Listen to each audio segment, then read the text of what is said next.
Hey guys, Josh Geiger here, product photographer from Atlanta and instructor at Photog.com. Today we're going to talk about two types of cameras, 35mm DSLR and medium format DSLR. I, like most of you, started out on a 35mm system, and it's really all we'll ever need for the majority of our work, but sometimes we find ourselves in a situation where we need to upgrade or we're looking to upgrade down the road. And when you start talking about systems like this, you're looking at big money, and it's a good idea to have a little bit more information before diving straight in. When I was looking around online for more information about medium format systems, I found the basic information kind of hard to find. If you root around deep enough, you can find, a whole bunch of technical information. But I was really just wanting to start at the beginning, the basics, and that's kind of what we're going to do today. We're going to break down each camera system to their main parts, talk a little bit about them, and then we're going to dive a little bit deeper and do a pros and cons comparison. We're going to look at some of the benefits of each system, some of the negatives of each system, obviously a cost comparison, maybe a little bit of photo comparisons, and you might be surprised at what you don't get for $15,000 to $30,000. Let's check these out. First, we're going to start with the 35mm system that we're all pretty familiar with. But for those of you who don't know everything about these, and we're not going to go over everything, we are going to dive a little bit deeper and break this down. So let's go ahead and do that. All right, so here we have a Nikon D700. This belongs to a buddy of mine. I'm currently using my D800 making this video, so it still gets plenty of use. This is a 12.1 megapixel camera. It shoots like 5 to 8 frames per second, and it's a full frame camera, meaning that its chip is the same size as a full piece of 35mm film. But that's not all there is to this camera, so let's take a deeper look inside. Okay, so looking at the 35mm DSLR, it's pretty simple. We have two main parts here, the body and the lens. I'll remove this lens cap real quick and the lens hood, and we see our front element, our rear element, and inside of this lens we have aperture blades that open and close to varying amounts, allowing more or less light in, which is actually referred to as your f-stop. Obviously, the more that is closed down, the less light will come in. The more open it is, more light will obviously come in. Looking at the body, you can see inside here, there's a mirror. That mirror actually reflects the image up into the viewfinder. Behind that mirror is the shutter curtain and the sensor. When you press the shutter button, the mirror flips up, the curtain does its thing, and the sensor's exposed. Looking at the back, we have our LCD screen, which on the majority of new DSLRs is really great. Our regular controls for the different functions, which will of course vary depending on the body that you have, whether it's Nikon or Canon or any other brand. That's pretty simple. LCD on the top for just viewing more information. And that's the basics. This camera actually happens to have a pop-up flash. Most do. And of course, slots for memory cards. And here, our battery slot. Very simple. Hasn't changed much in a pretty long time, with the exception of maybe, software options.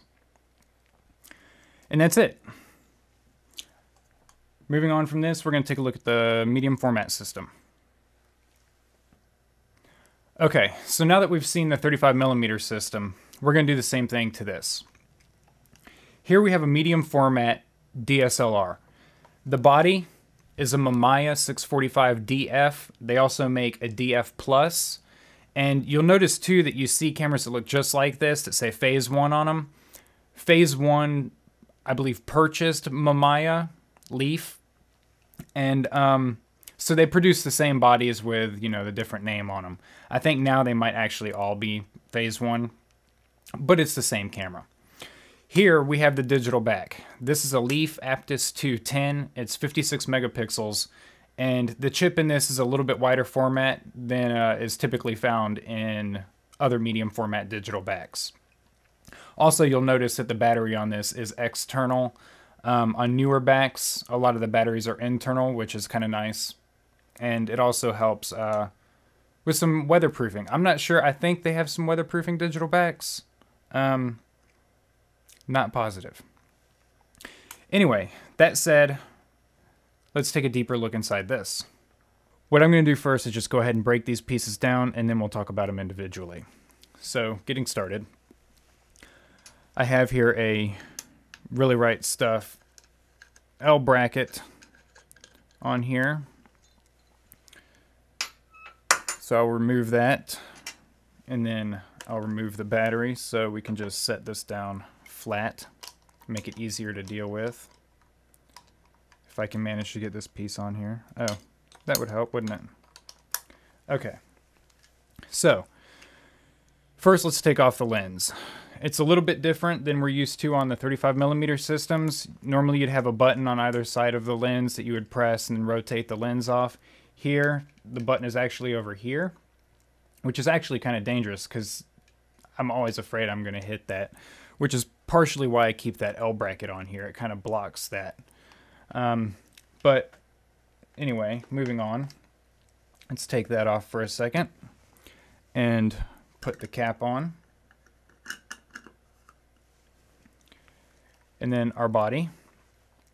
We will remove our digital back. And I'm just going to put the cap on that real quick while we talk about some other stuff. I'm just a little protective of that to keep the chip clean.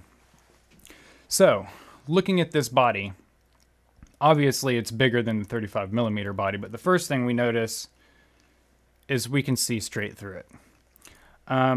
It does still have a mirror in here and actually a focusing screen, but when you take off the back, it automatically flips up. It really works just like a regular 35mm DSLR. The only real difference is the chip comes off the back. There is a shutter in here. It just so happens that this lens is a Mamiya Secor D Schneider leaf shutter lens. And what that means is unlike the 35mm lens, this not only has aperture blades, it also has its own built-in shutter, which has its own blades they call leafs. And the benefit to this really is just that you get very high sync speeds. On this, it actually syncs up to 1/1600th of a second, which can be quite handy in a myriad of situations. But setting that aside, again with the rest of this body, we have our LCD screen, our control knob, your regular array of scroll wheels and doodads for changing your different options. And then actually I'll move this over here. Here we have our digital back. This is pretty cool because it's basically a little computer. What we have here is our normal LCD screen on the back, which, as I said, we'll talk more about in the pros and cons. It is a touchscreen LCD. This particular back is a FireWire tethered support back. Some of them will do USB 3, even some of the newer ones you'll get Wi-Fi support for tethering, which is really nice. But removing that, if we put the battery back on, you can see we have an external battery. Some of the new digital backs have the battery built in, which is kind of nice. It just reduces a little bit of the bulkiness. And then let's just take a look at this chip for a second. Look at the size of that bad boy. Typically, a full frame medium format chip is going to be twice the size of a 35mm chip. And without getting too specific into technicalities here, basically what that means is larger depth of field, more sharpness, and all around image goodness. But breaking them down, they're really pretty similar to the 35mm systems. Biggest difference being this little computer pops off the back and is incredibly expensive. So, I guess now we'll get into the meat of this situation, which would be the pros and cons. Where's one beat the other? And let's do that now. Okay, so now that we've broken down both of these systems and taken a look at their main parts, we're going to do a little pros and cons comparison. Let's start with the 35mm system. First, it's got an accurate autofocus. It's fast, it's accurate. There are tons of autofocus points on the majority of these DSLRs, and having the ability to fly around the viewfinder with your selection wheel and just pick a specific thing that you want to focus on is a real big help. Especially if you're looking through the viewfinder, it's sometimes hard to see and check focus visually. So the electronic focus check is pretty much imperative if you're not tethered to something with live view. Also, ISOs. In these cameras, because of the chip they use, the ISO range is incredible. Most of them come around standard or native 100 ISO and go upwards of 6400, and then ridiculous numbers above that, high 1, high 2, into just crazy numbers. I normally wouldn't go above 1600 ISO. I just happen to like as clean of images as possible. I know some people like noise, especially in black and white photography, but needless to say, the ISO ranges in here are great, and you can get some really clean photos with ISOs in the 4, 6, 800 range, and that's real beneficial in low light conditions. Also, the capture rate. Another benefit to the chips in these is that they can capture images faster. Like I said, this camera I think will do 5 frames or so. Some of the higher end cameras will go upwards of 10 or 11 frames a second, which is just so fast. Rear displays on these cameras, talking about our LCD, they're great, they're bright, they produce color nicely. Which leads us into the other thing, is that a lot of these you can do video. And having a nice screen that's got a high resolution is good to have when you're doing video work. Easy access to controls. There's tons of buttons on these cameras. Everything's pretty much right at your fingertips. That's really nice, not having to dive down into menus and select around and find what you're looking for and make your adjustment. It just speeds up the workflow quite a bit. Weatherproofing. Most DSLRs are going to have some degree of weatherproofing. I wouldn't soak them in a tub or anything like that, but I've seen plenty of instances where in a light drizzle or something, you don't really have to worry about it. I've seen other instances where somebody left their camera outside in a storm and it was just soaking wet and it survived. I wouldn't suggest that, but I've seen it done. And they're not too expensive. For what you get, you can get upwards of probably $7,000 or $8,000 on a high-end DSLR body in 35mm format. But really, for somewhere between, $1,000 and $3,000, you can get a really nice camera that'll do pretty much anything you need it to do. And there's tons of lenses available for them. A lot of manufacturers, a lot of specialty lenses, macro lenses, tilt shift lenses. Really, that kind of boils down to the market's just so much larger. When there's a lot of people out there with these cameras, that's a lot more customers out there for companies to create products for. I guess that kind of brings us to the negatives. The downsides. I don't really consider it a downside, but when you're comparing it to a medium format system, you could say image quality. Nowadays, the images you get out of these 35mm systems are incredible, but you do get a little bit more out of a medium format camera.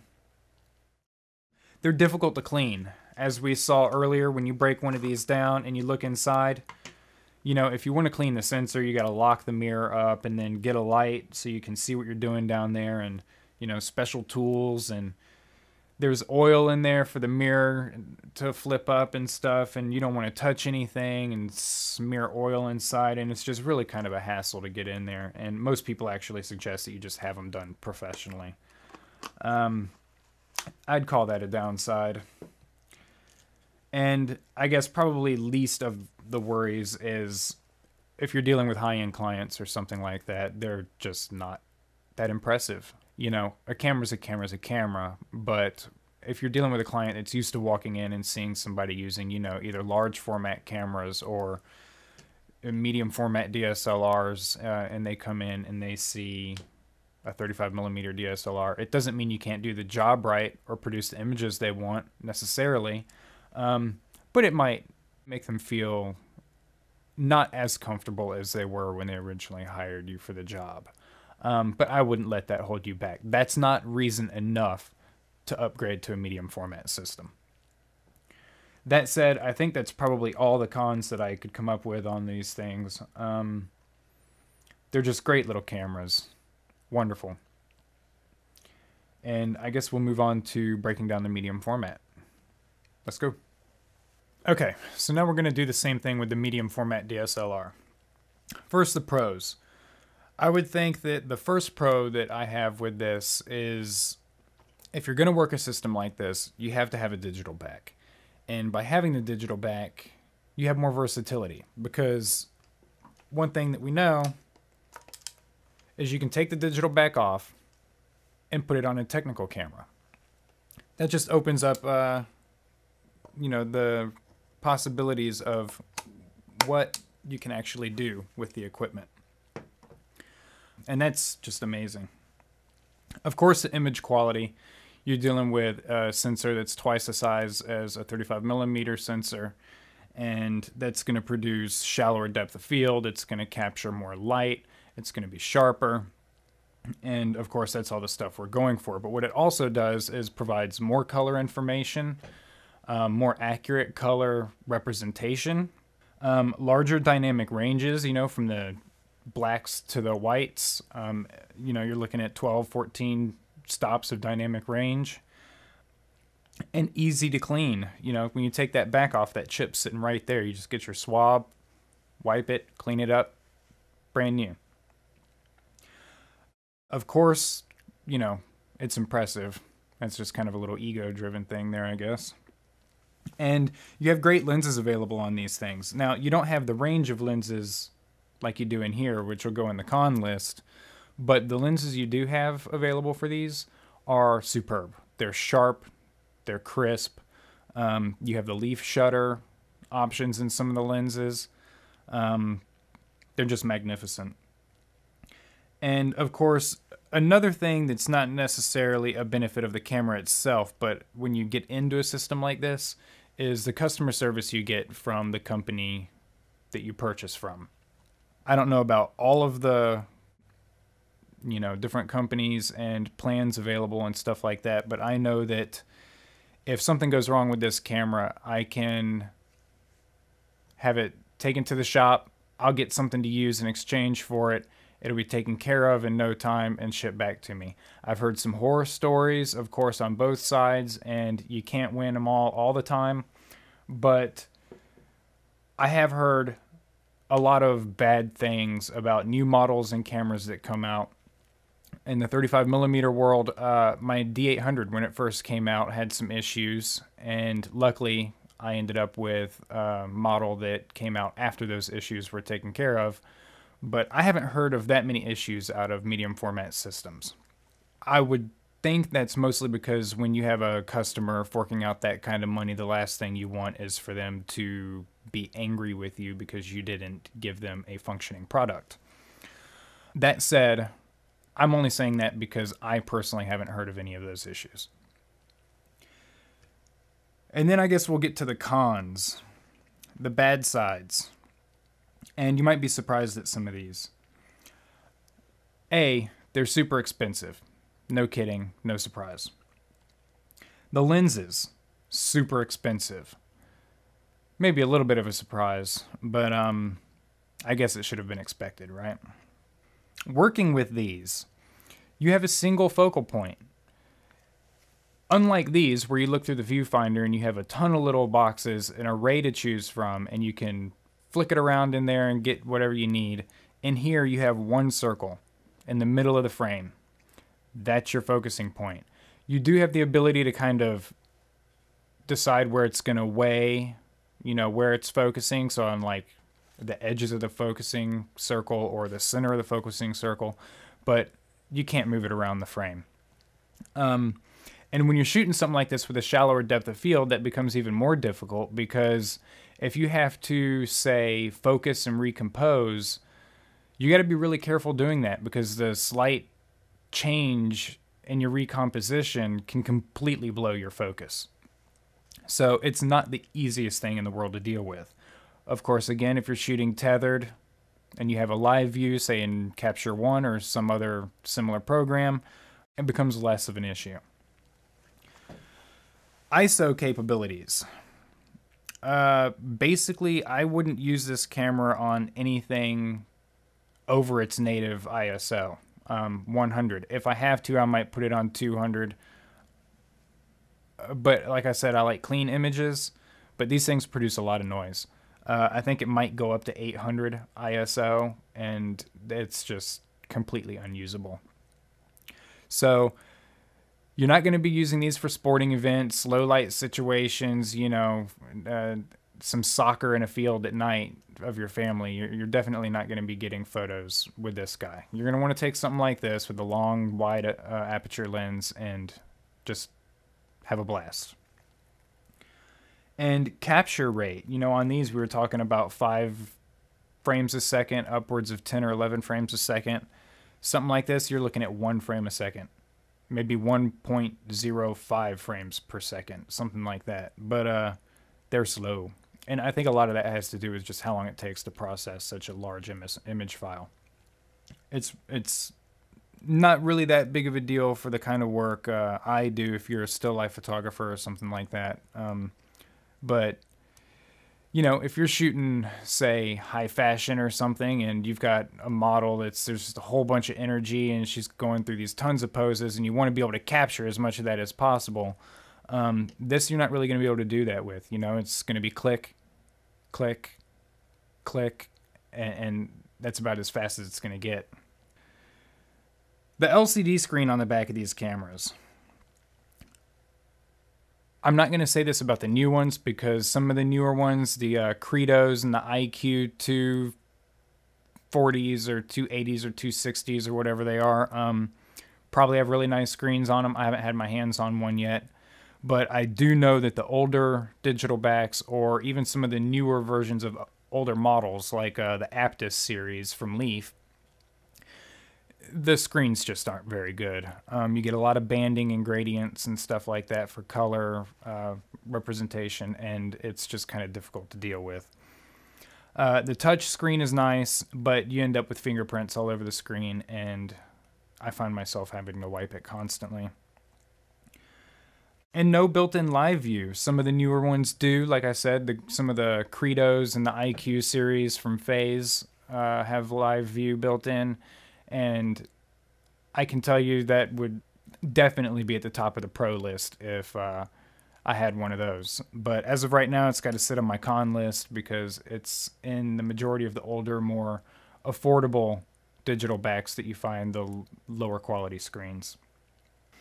And accessing some of the controls, you know, if you take a look at this, you don't have all the buttons that you had on this. I mean, there's just buttons everywhere on this thing. Here, you've got a knob, you know, your dial of 3 or 4 buttons here and a button here, you know what I mean? The rest of it is in your digital back. So if you want to change your white balance or your ISO or any of that kind of stuff. You have to go in here, root into your menu or whatever it is, go to wherever it is, and you can set up a favorites folder that has your most accessed options. And that's pretty convenient, but still, it's not really as easy as just pressing the button, scroll to where it is, and you're good to go. I find with this, I don't have to really look at what I'm doing when I'm making changes. With this, I do. And complicated custom settings, over here it's pretty easy to set up custom menus and settings, but over here, when you get into the customizations, nothing's really named. Intuitively, it's like C1, C2, C3, and then there's all these just different categories that don't have even abbreviations that make sense, so you kind of have to keep a little cheat sheet with you or something that tells you what they all mean if you play with that kind of stuff a lot.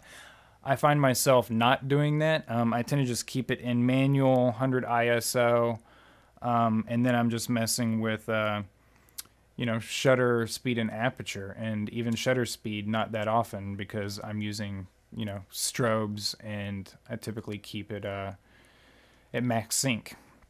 So that would be that. Talking about the lenses again, I said that with medium format, the lenses that are available are incredible, but where you have a problem is there aren't that many available, at least not in comparison to 35mm. There are a couple tilt shift lenses available, a couple of macro lenses available, but really the choices are fairly limited. Good news is the choices that are there are superb. They're also incredibly expensive.